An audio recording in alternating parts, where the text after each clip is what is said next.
இந்த நதிநீர் தூய்மையாக இருக்கணும். மேட்டூர் அணையில் திறக்கப்படும் நீர் கடலில் கலக்க வரைக்கும் அந்த நீர் சுத்தமாக இருக்க வேண்டும் என்பதற்காக எங்களுடைய அரசு, அம்மாவுடைய அரசு அதற்கு விரிவான திட்ட அறிக்கை தயாரிக்க வேண்டி மாண்புமிகு பாரத பிரதமர் நரேந்திர மோடி அவர்கள் நேரடியாக சந்தித்து, நீங்கள் கங்கையில் சுத்தப்படுத்துறீங்க, அதே போல் காவிரியில் சுத்தப்படுத்தணும். எங்களுக்கு காவிரி தான் ஜீவநதி. இதில் 20 மாவட்ட மக்கள் குடிநீர் ஆதாரமாக இருக்குது. பல லட்சம் ஏக்கர் விவசாய பாசனம் வருது. அதனால் இதற்கு தேவையான நிதியை கொடுக்க வேண்டும் என்று கூறி அதுக்கு ஒரு பெரிய டீட்டெயில் ரிப்போர்ட்டை கொடுத்தேன்.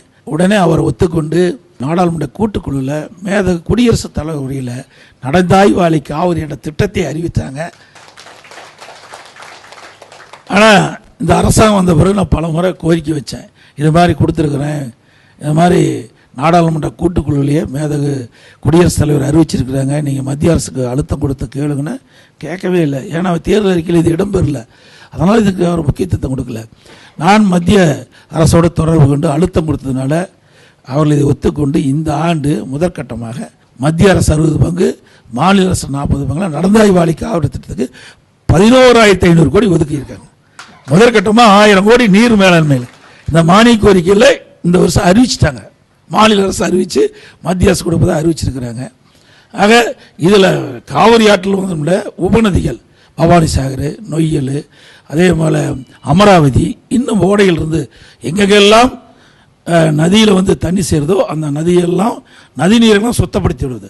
அதாவது காவிரி ஆறுனா அது 2 கரையோரமும் இருக்கிற நகரத்தில் இருந்து வெளியேறுகின்ற அசுத்த நீர் அங்கே போய் நதியிலே சேருவது, அது நீர் மாசுபடுது. அதனால் அந்த கரை ஓரமாக அந்த நகரத்தில் ஒரு பேபி கனல் அமைச்சு ஒரு செம்பு கட்டி சுத்தப்படுத்தி ஆற்றுல விடுது.